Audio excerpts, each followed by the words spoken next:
Hello, j'espère que tu vas bien. En tout cas, moi je vais super bien. Et je suis ravi d'être là aujourd'hui encore pour une toute nouvelle vidéo qui va nous permettre d'avancer un peu plus sur le chapitre de la nutrition. Et pour avancer sur le chapitre de la nutrition, aujourd'hui on va se poser une question. Question que tu t'es peut-être déjà posée par le passé. Question qu'en tout cas moi je me suis déjà posée. Pourquoi finalement les régimes échouent-ils?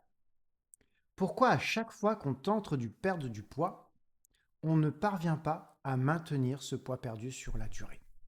Peu importe le régime suivi, que tu tentes un régime du camp, un régime paléo, un régime cétogène, un régime Weight Watcher, peu importe, je ne sais même pas quel type de régime tu as pu tester par le passé, mais très très très souvent, tu vas te retrouver dans le même système, un système qui t'amène à perdre du poids, peut-être des fois même beaucoup de poids, mais au bout d'un moment, tu finis par reprendre le poids que tu as perdu, et parfois même encore plus de poids que ce que tu avais au début.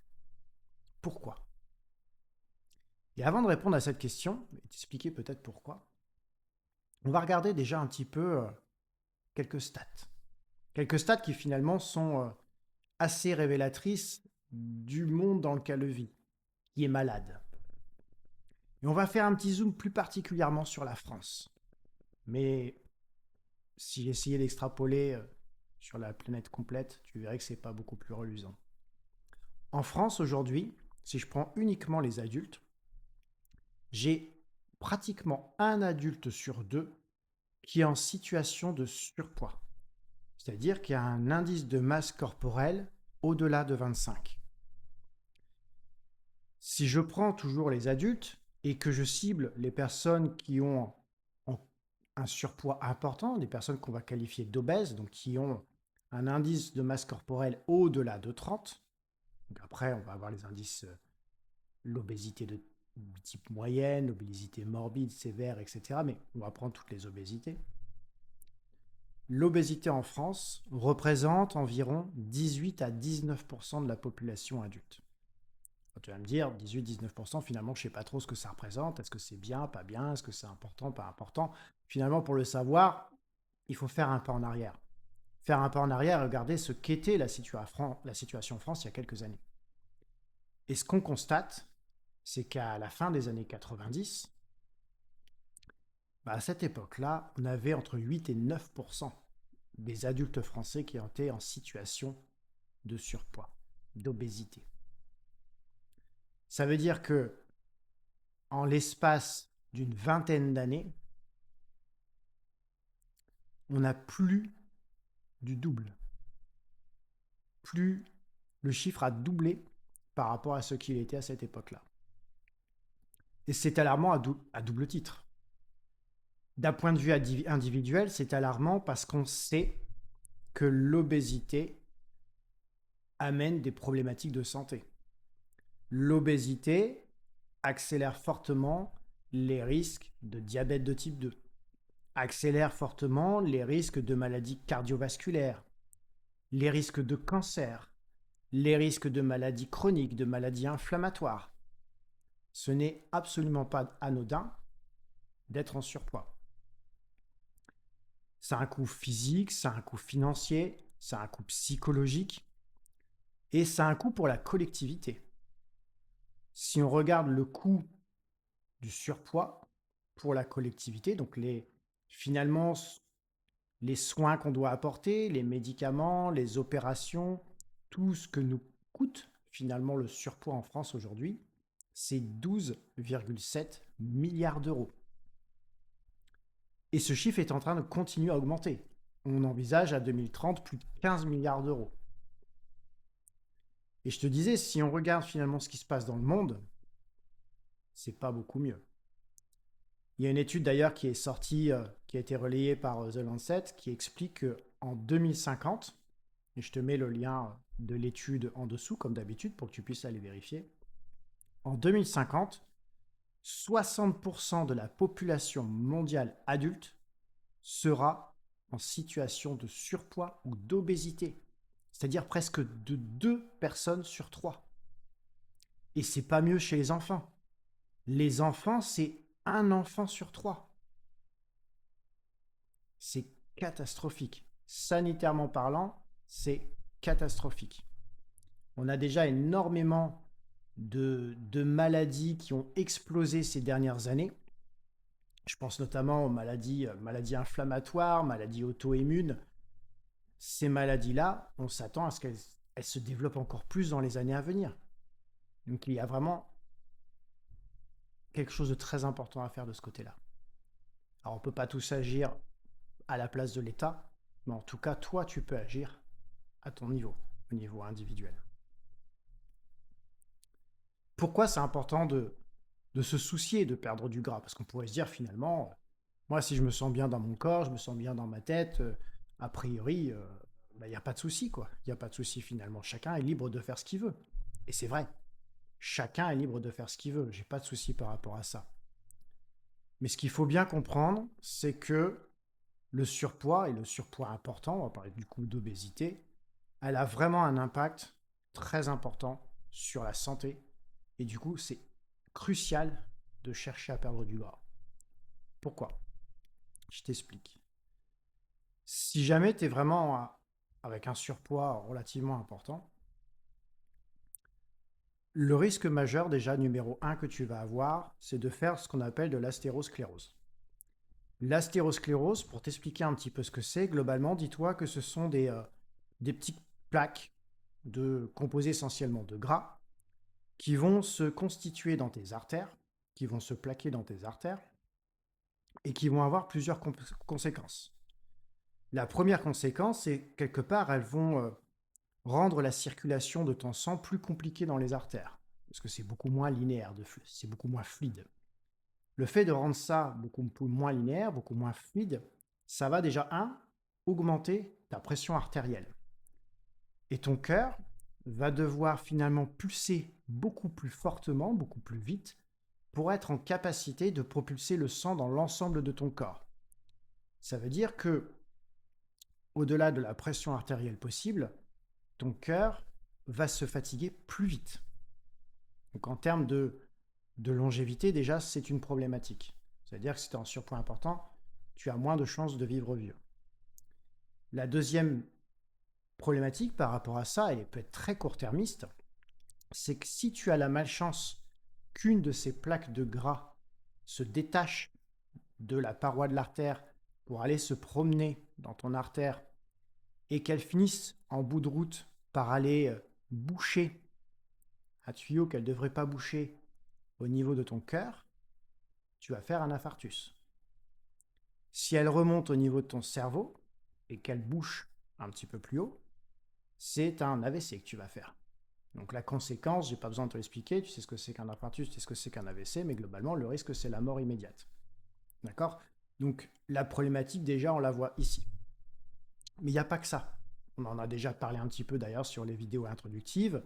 On sait que le gras, si en plus il est présent de manière importante, il va augmenter ta résistance à l'insuline. Il va augmenter ton inflammation chronique. Et on a vu que tout ça, ça déclenchait les maladies métaboliques, donc les maladies comme le cancer, les maladies auto-immunes, les maladies comme le diabète, et on a vu que c'était un cercle vicieux parce que l'inflammation allait générer du gras supplémentaire. Donc ça, c'est une vraie problématique.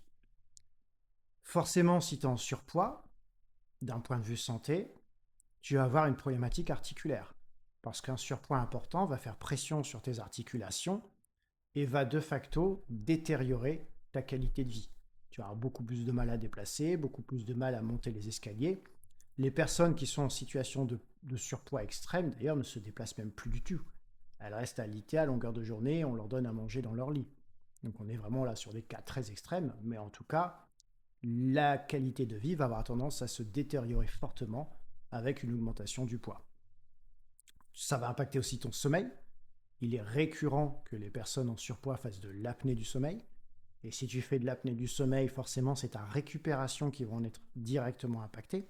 Donc on voit déjà là, rien que sur quelques problématiques santé, l'enjeu peut être majeur à essayer de perdre du poids, à essayer de perdre du gras. Et puis après, au-delà de la santé, on peut parler de bénéfices mentaux, psychologiques.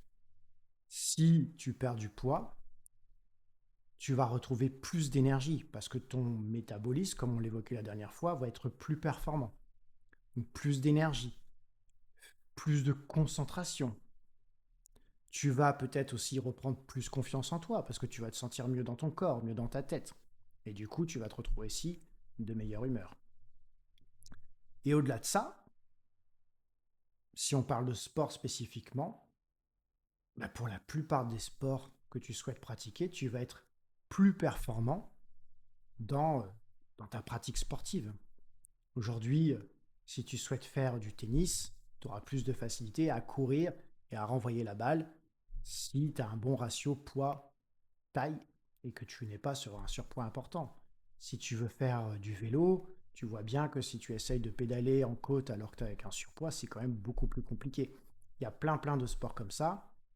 Alors oui, on pourra toujours me citer des expressions, super, le combat de sumo, c'est complètement l'inverse, mais pour la plupart des sports, c'est une problématique. D'accord.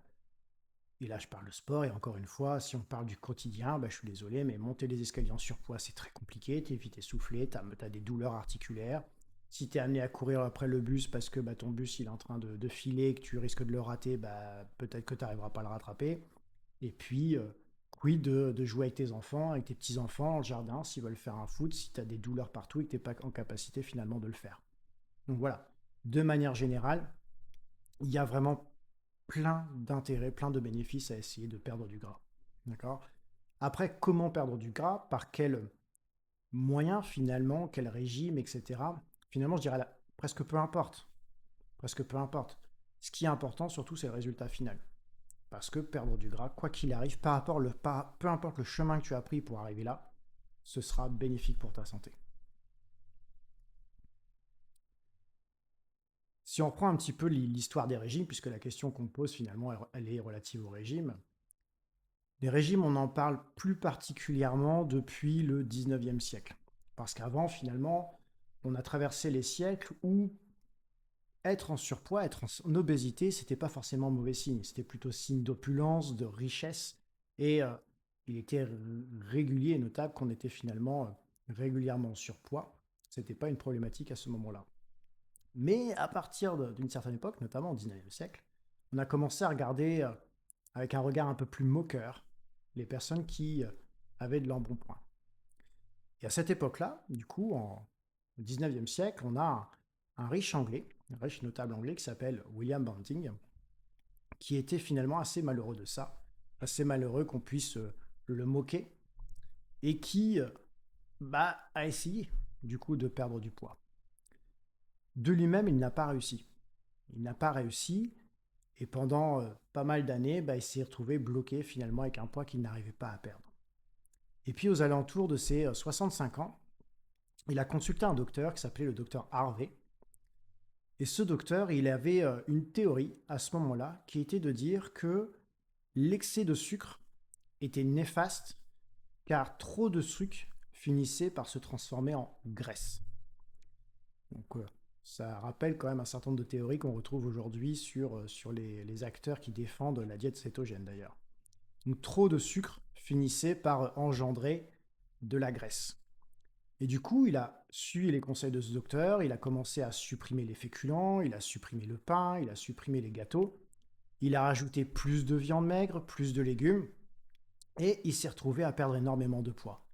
Il a perdu 30, il a perdu 40 kilos, et jusqu'à la fin de sa vie, alors qu'il avait 81 ans à sa mort, il a réussi à maintenir le poids qu'il avait perdu. Donc finalement, ça a été un succès.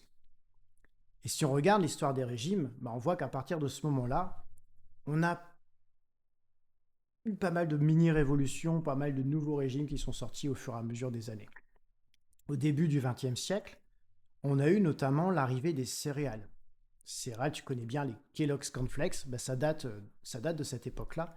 Ça a été apporté par John Harvey Kellogg, qui, euh, qui à cette époque-là était à fond dans l'alimentation végétarienne et qui a essayé de faire passer dans toutes les maisons que les céréales était un aliment super sain pour la santé et qu'il fallait absolument le mettre au petit déjeuner à la place de ce qui était mangé jusqu'à présent, notamment en remplaçant par exemple de la viande ou des œufs.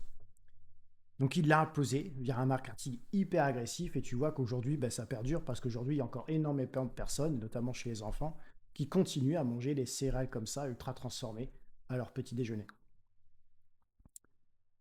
Vers les années 20, les années 30, le développement du cinéma, d'Hollywood, des actrices, on a commencé à mettre en place un certain nombre de régimes parce qu'on considérait que voilà, les acteurs, les actrices devaient être minces, jolies, belles, etc. Et du coup, on a commencé à enchaîner les cures un peu détox pour faire en sorte que celles-ci soient présentables à l'écran. C'est à cette époque-là aussi qu'a été créé le régime cétogène. Ça date de 1921. Il a été créé par le docteur Russell Walder.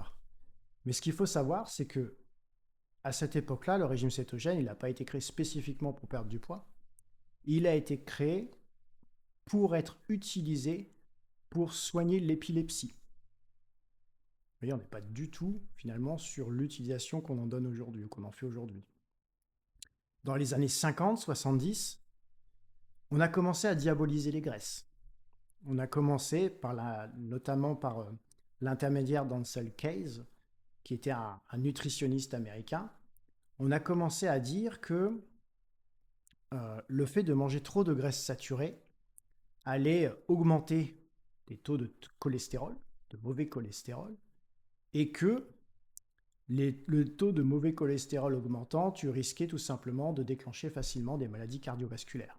Du coup, on a commencé à diaboliser les graisses en disant qu'il fallait les réduire, qu'il fallait commencer à suivre des régimes un peu low fat, donc avec très peu de lipides.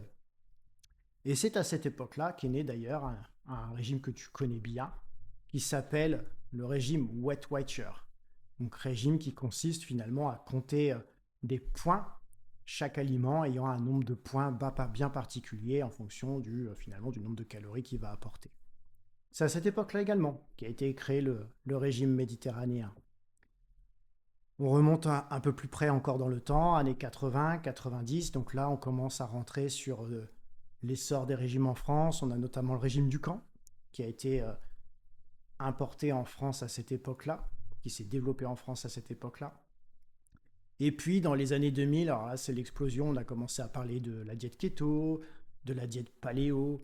On a commencé à avoir des discours anti-gluten, anti-lactose, etc., qui ont bien été exploités par l'industrie agroalimentaire pour essayer de vendre, on va dire, des produits sans gluten, des produits sans lactose, etc., etc. Et, euh, et aujourd'hui, on a toujours ces petits régimes finalement de droite et de gauche qui perdurent. Ils sont toujours là aujourd'hui. On a toujours l'industrie agroalimentaire qui finalement essaie de nous faire passer en force à coup de marketing ces produits plus ou moins désastreux pour la santé. Mais j'ai l'impression, et notamment depuis la Covid qui a fait prendre pas mal de recul finalement dans les différentes familles, j'ai l'impression que tout le monde essaye aujourd'hui de faire un petit peu mieux, de corriger un peu son alimentation en privilégiant un petit peu plus le local, un petit peu plus les agriculteurs locaux, les légumes qui peuvent pousser dans le jardin, etc. On essaye de retourner un petit peu finalement aux fondamentaux et de se dire que tous ces régimes-là, finalement, c'est peut-être un petit peu bullshit et qu'il faut peut-être tout simplement réapprendre à manger correctement et plus sainement, tout simplement. Donc ça, c'est un petit peu l'histoire des régimes. Alors, je te l'ai vraiment synthétisé, mais que tu revois un petit peu. Puis d'ailleurs, ça va peut-être t'apprendre des choses au détour. Et je trouvais ça assez intéressant de te faire cette petite rétrospective. Et on arrive sur notre sujet, les régimes. Avec un vrai chiffre qui fout une claque. C'est te dire que aujourd'hui, 95% des régimes, peu importe le régime que tu as suivi, échouent. Ça veut dire que si tu fais un régime aujourd'hui, que tu perds du poids, un an après la fin de ton régime, tu auras 80% des personnes qui ont repris le poids perdu. 2 ans après l'arrêt du régime, c'est 85% des personnes qui ont repris le poids perdu. Et 3 ans après, on arrive à notre 95%. Donc 3 ans après l'arrêt des régimes, 95% des personnes ont repris le poids perdu. Et on voit si la petite stage te donne un petit peu en dessous, c'est qu'on a même un tiers à 2 tiers des personnes, parmi ces 95%, qui reprennent même plus de poids que ce qu'elles avaient initialement. Donc clairement, ça ne fonctionne pas.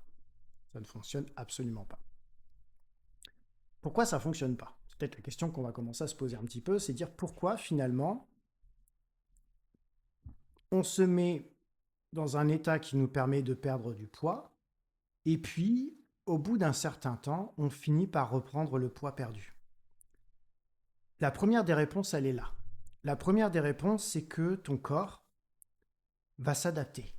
Ton corps va s'adapter pour se défendre. Parce que lui, à partir du moment où tu le mets en régime, il va considérer ça comme un stress. Il va considérer ça comme une attaque. Et du coup, il va mettre en place un petit plan pour éviter tout simplement de se retrouver une nouvelle fois dans la même situation. Qu'est-ce qu'il va faire? Ton corps, dans un premier temps, déjà, il va essayer de se défendre. Qu'est-ce que ça veut dire se défendre? Ça veut dire que si tu manges la même quantité de calories, il va utiliser avec moins d'efficacité énergétique les calories que tu lui auras données, et du coup, à calories équivalentes, il ne va plus perdre de poids. Tu ne vas plus perdre de poids. Mettons que tu manges, on va donner un exemple concret, mettons que pour être à poids équivalent sans perdre de poids, tu manges 1700 calories par jour. Et puis pour perdre du poids, tu es descendu à 1600 calories par jour. Et puis pour un certain temps, tu as perdu, je ne sais pas, par exemple 250 grammes par semaine, tu étais content. Et puis ça a marché pendant peut-être un mois, pendant 2 mois. Et passé ce moment-là, bah, tu perds plus de poids. Tu continues à manger 1600 calories, mais tu perds plus de poids. Alors le réflexe, ça peut te dire, ok, pas de souci, je vais descendre à 1500 calories. Ok, tu vas peut-être perdre encore un peu de poids en descendant à 1500 calories. Et puis à un moment donné, tu vas être encore bloqué. Tu vas atteindre encore un plateau. Tu vas descendre à 1400 calories. Pourquoi pas? Mais tu vois bien qu'à un moment donné, il va y avoir un souci. Tu ne peux pas descendre le nombre de calories que tu manges éternellement.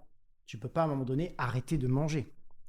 Et le problème, c'est que ton corps, en fait, il s'adapte à chaque fois. Donc si ta seule réponse, c'est continuer à diminuer le nombre de calories, il y a un moment donné où ça ne va plus aller. Donc ça, c'est la première chose. La deuxième chose, c'est que ton corps va reprendre plus facilement le poids une fois que tu vas le renourrir. C'est-à-dire qu'une fois que tu vas réaugmenter un petit peu ton nombre de calories, ton corps, il va plus vite reprendre le poids. C'est pour ça que très souvent, quand on a atteint son objectif de perte de poids et qu'on recommence à manger, et qu'on ne fait pas, et j'y reviendrai un petit peu plus tard sur cette formation, qu'on ne fait pas ce qu'on appelle une reverse diet, on va avoir tendance à reprendre très rapidement beaucoup de poids. Parce que le corps, il s'est reprogrammé pour utiliser avec plus d'efficacité l'énergie que tu lui donnes pour stocker. Et du coup, tu vas grossir plus rapidement. Et la troisième chose qu'il va faire, c'est qu'il va anticiper le prochain régime que tu pourrais faire.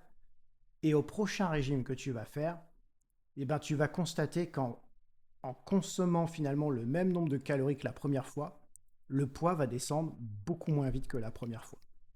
Parce que ton corps, il s'est adapté à cette probabilité-là. Donc on comprend déjà qu'il y a un mécanisme d'autodéfense qui rend finalement la succession de régimes de plus en plus compliquée. Et ça, on peut le comprendre parce que finalement, c'est dans notre génétique. Il faut bien comprendre que les premiers hommes sur Terre, c'est pas si vieux que ça. Nos gènes, finalement, ils n'ont que quelques milliers d'années.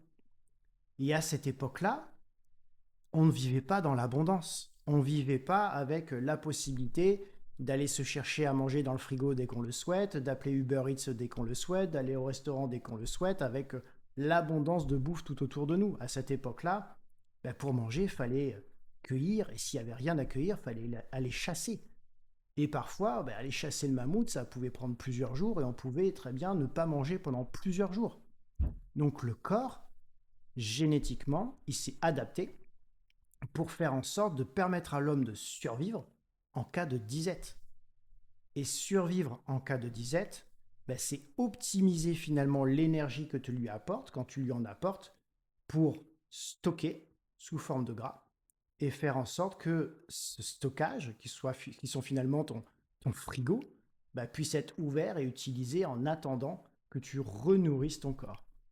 Et le problème, c'est que génétiquement, tu es programmé comme ça, mais tu vis dans un corps aujourd'hui qui vit à une époque d'opulence alimentaire.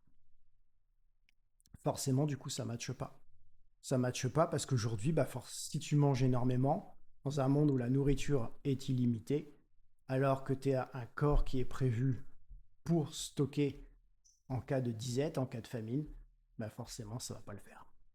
Ça ne va pas le faire du tout. On a une théorie sur ça qui s'appelle la théorie du point de consigne. En anglais, c'est ce qu'on appelle le set point, qui dit que finalement, tout individu, homme, femme, on a quelque part un niveau de graisse corporelle idéal. Un niveau de graisse corporelle que le corps essaye coûte que coûte de maintenir. D'accord? Et pour maintenir ce pourcentage de graisse idéal pour toi, le corps il va utiliser une sorte de thermostat. Et ce thermostat, c'est ce qu'on appelle en fait la leptine. La leptine, c'est une hormone qu'on appelle également l'hormone de la satiété. C'est l'hormone qui renvoie un message à ton cerveau pour dire ça y est, tu as assez mangé, arrête de manger. Et bien là, en fonction finalement de où tu te situes par rapport à ton taux de masse grasse idéal, ce fameux point de consigne, le message véhiculé à ton cerveau ne va pas être le même. Si globalement ton corps considère que que tu es en situation un peu de famine, il va s'adapter. Qu'est-ce qu'il va faire pour s'adapter? Ton corps déjà, il va diminuer, pardon, chercher le terme, il va diminuer la sécrétion de la leptine, du coup de l'hormone de la satiété. Cette diminution de la leptine va faire que tu vas manger plus parce que tu n'auras plus cette sensation de satiété. Première conséquence. Deuxième conséquence, parce que ton corps s'est mis un peu en mode survie, ton métabolisme va ralentir. Donc en face, tu vas diminuer finalement le nombre de calories que tu vas brûler au quotidien. Donc tu vois déjà le pendant.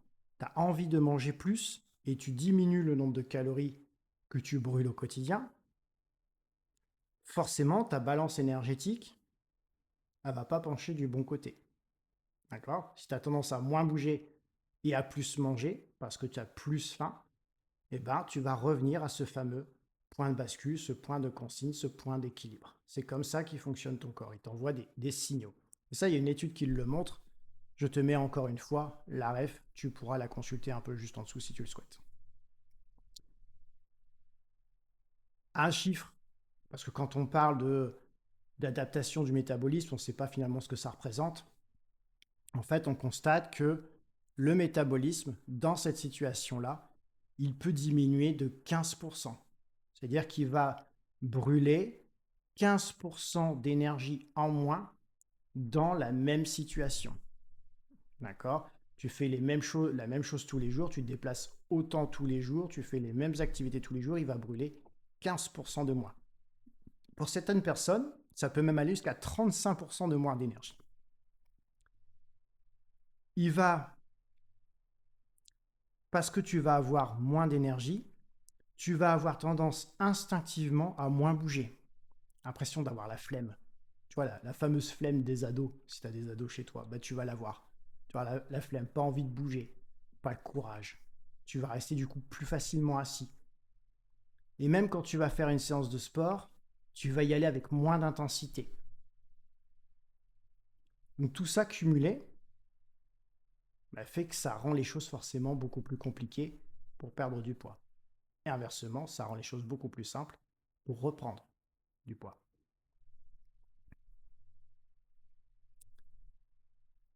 On a suivi les participants d'une émission, tu en as peut-être entendu parler de cette émission-là, c'est The Biggest Loser. C'est une émission où on a demandé à un certain nombre de participants de perdre du poids. Et puis le gagnant, bah, c'était finalement celui qui avait la transformation la plus fantastique. Et on a constaté en suivant ces personnes-là dans le temps, qu'en suivant ces régimes vraiment draconiens, parce qu'ils souhaitaient tous perdre énormément de poids, ils ont tous, en moyenne, vu leur métabolisme chuter de 26% après l'émission. Mais ce qui est plus problématique encore, c'est que on a continué à les suivre dans le temps et on a constaté que 6 ans après la fin de l'émission, bah, ces adaptations métaboliques, elles avaient persisté.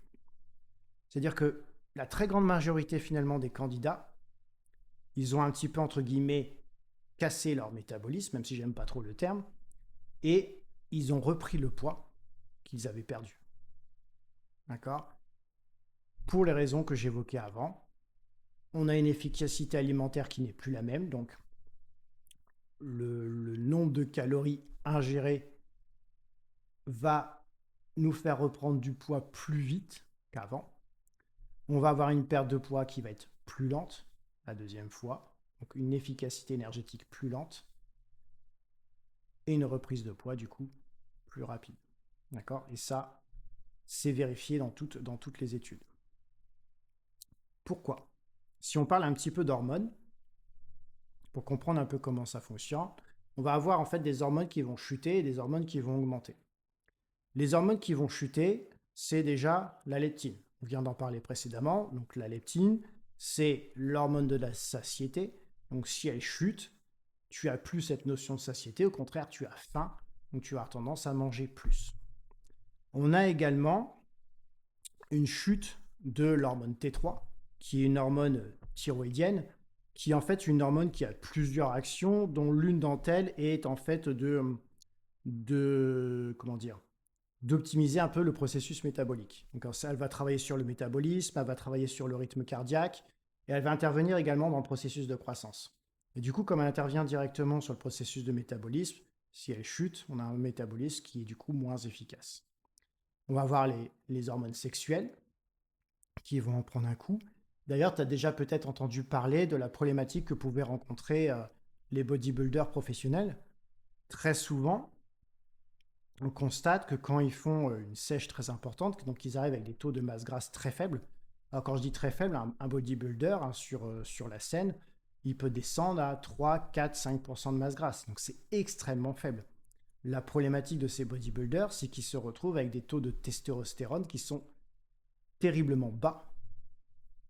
Et très souvent, ils sont obligés de faire des cures de testostérone simplement pour remonter leur testo à un niveau normal. Je ne parle même pas de dopage, parce qu'il peut y avoir du dopage par la testostérone, avoir des niveaux stratosphériques, parce que ça aide au développement musculaire. Mais là, simplement remettre les niveaux de testo à ce que devrait être un homme de leur âge devient une nécessité parce que leur testo s'est cassé la gueule après une chute de leur taux de masse grasse.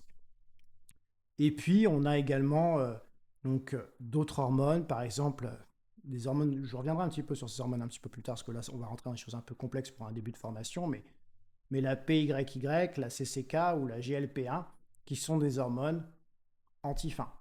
Donc si elles se cassent la gueule, forcément, bah, tu as plus faim. Et inversement, on a des hormones qui augmentent, donc la gréline, la fameuse hormone de la faim, donc qui est le pendant de la leptine, donc elle va augmenter, donc tu as plus faim. Le cortisol, l'hormone du stress, ça tu connais. Quand tu es stressé, qu'est-ce que tu fais? Tu te jettes sur une connerie.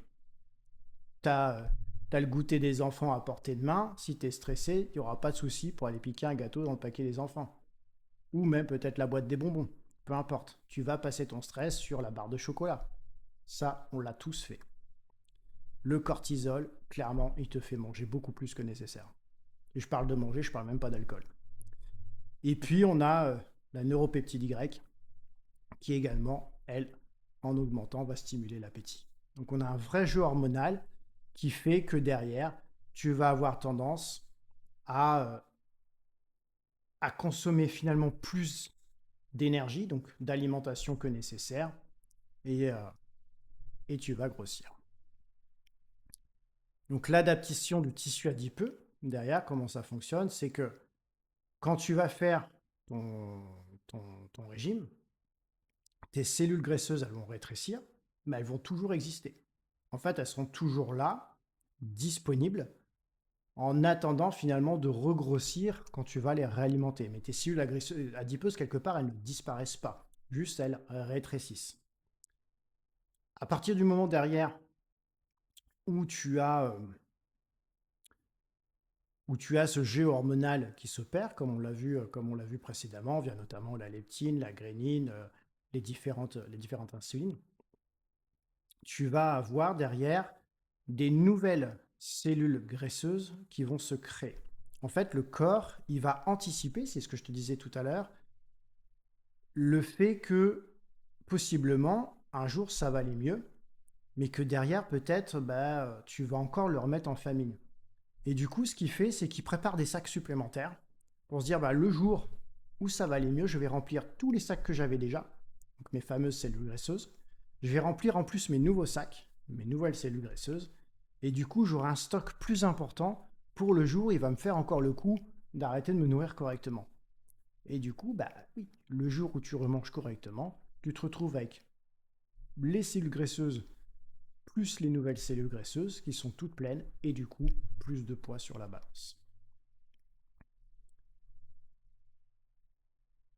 Petite citation de Puck McLean, qui est un chercheur qui est justement spécialisé en obésité, qui dit: pour assurer le succès, les stratégies de prévention de la reprise devront être aussi complètes, persistantes et redondantes que les adaptations biologiques qu'elles tentent de contrer. C'est pour ça que, toi, je te parlais un peu de reverse diet tout à l'heure, on en parlera un peu en formation, même beaucoup en formation, c'est une étape importante quand on fait un régime. Dans le régime, l'étape finalement la plus importante, c'est pas le régime en lui-même, c'est après. C'est comment ça se passe après. Parce que le jour où tu arrêtes le régime, si tu gères pas bien l'après, tu es certain, comme on vient de le voir là, dans 95% des cas, tu vas reprendre le poids que tu as perdu. Donc comment tu gères l'après? La meilleure façon de gérer l'après, c'est en fait finalement de gérer tout l'ensemble déjà complètement différemment. D'arrêter de se mettre dans la situation que vivent 95% des personnes, qui est de dire on fait un régime drastique, on remange correctement et on verra bien ce qui se passe. Il faut changer complètement les choses. Déjà, 3 choses à retenir à ce stade-là de la formation. Si tu mets en place une méthodologie pour te permettre de perdre du poids, il est indispensable que tu penses durabilité. C'est-à-dire que tu fasses en sorte de mettre en place un régime alimentaire que tu es capable de tenir dans le temps. Donc pas un régime que tu tiens 1 mois, 2 mois, 3 mois, parce que tu veux perdre 10 kilos, 15 kilos, 20 kilos, peu importe. Un régime que tu serais capable de tenir jusqu'à la fin de tes jours. Donc quand je parle de régime, ça ne veut pas dire que tu es en restriction calorique tout le temps. Régime, plus généralement, c'est ta façon de manger, ce sont tes habitudes alimentaires. Il faut que tu aies des habitudes alimentaires que tu es soit capable de tenir définitivement si ça s'avère nécessaire. Dans ce cas-là, si tu repenses un peu au régime qu'on évoquait tout à l'heure, le keto, le paléo, le carnivore, le Weight Watcher, peu importe le régime, il y en a plein encore une fois. La question à te poser derrière, c'est si vraiment je suis une méthodologie comme ça, par exemple le keto, si je mets en place une diète keto chez moi, est-ce que je suis capable de tenir la diète keto jusqu'à la fin de mes jours?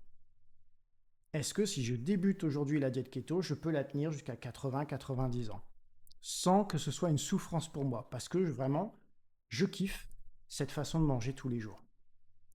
Si la réponse est oui, si vraiment tu aimes cette façon de manger, qu'elle te réussit, parce qu'elle t'amène à l'objectif que tu souhaites atteindre d'un point de vue physique, d'un point de vue santé, d'un point de vue même mental, c'est génial. Suis ce régime. Si par contre ça ne fonctionne pas, si finalement tu luttes contre toi-même pour pouvoir suivre cette méthodologie et qu'à partir du moment où tu es plus contraint de le suivre, tu retombes dans tes travers, bah, ça ne fonctionne pas. Ça ne peut pas fonctionner. D'accord? Donc la première chose, c'est pense durabilité. La deuxième chose, c'est d'adapter des stratégies comportementales. Donc c'est finalement, il faut que tu te concentres sur les habitudes que tu vas mettre en place au quotidien. Si tu te dis que finalement, ce que tu vas mettre en place, c'est pour toute la vie, bah, tu n'es peut-être pas obligé de tout changer, tout révolutionner du jour au lendemain. Tu as le temps si c'est pour toute ta vie. Du coup, peut-être que tu peux y aller step by step.